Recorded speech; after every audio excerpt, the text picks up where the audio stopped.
Like, what has worked for you, and what would you pass on, like, to X, to your children? Like, what do you tell them when you're like, you need to make your way in this world?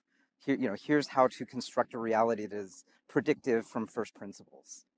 Well, the tools of physics are incredibly helpful to understand and make progress in any field.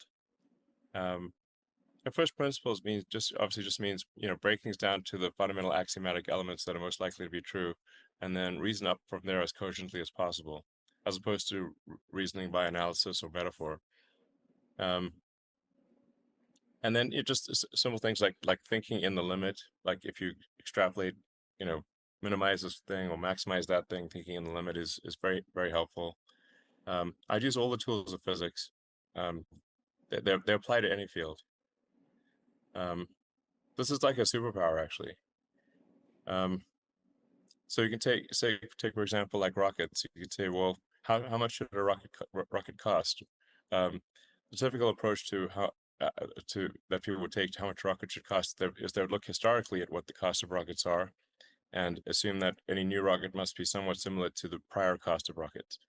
A first principles approach would be you look at the materials that the rocket is comprised of. So if that's aluminum, copper, carbon fiber, steel, whatever the case may be, and say what how much does that rocket weigh, and what are the constituent elements, and how much do they weigh? What is the material price per kilogram of those constituent elements? And that sets the actual floor on what a rocket can cost. It can asymptotically approach the cost of the raw materials.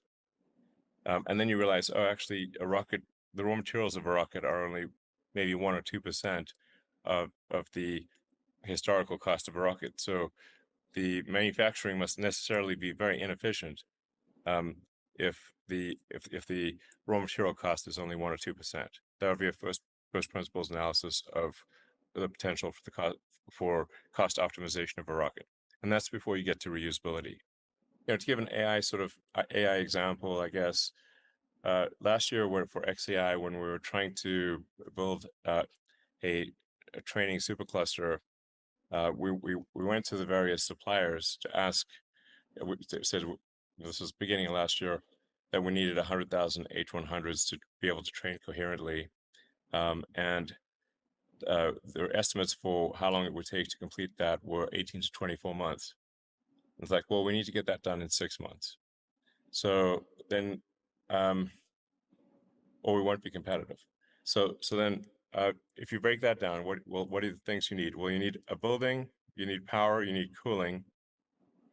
Um, we didn't have enough time to build a building from scratch, so we've had to find an existing building. So we found a factory that was no longer in use in Memphis that used to build Electrolux products. But then the input power was 15 megawatts, and we needed 150 megawatts.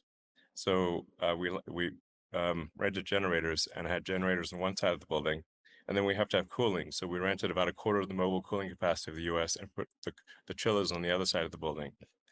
That didn't fully solve the problem because the power variations during training are very big. So you can have power can drop by 50% in 100 milliseconds, which the generators can't keep up with. So then we added Tesla Megapacks and modified the software in the Megapacks to be able to smooth out the power variation during the training run.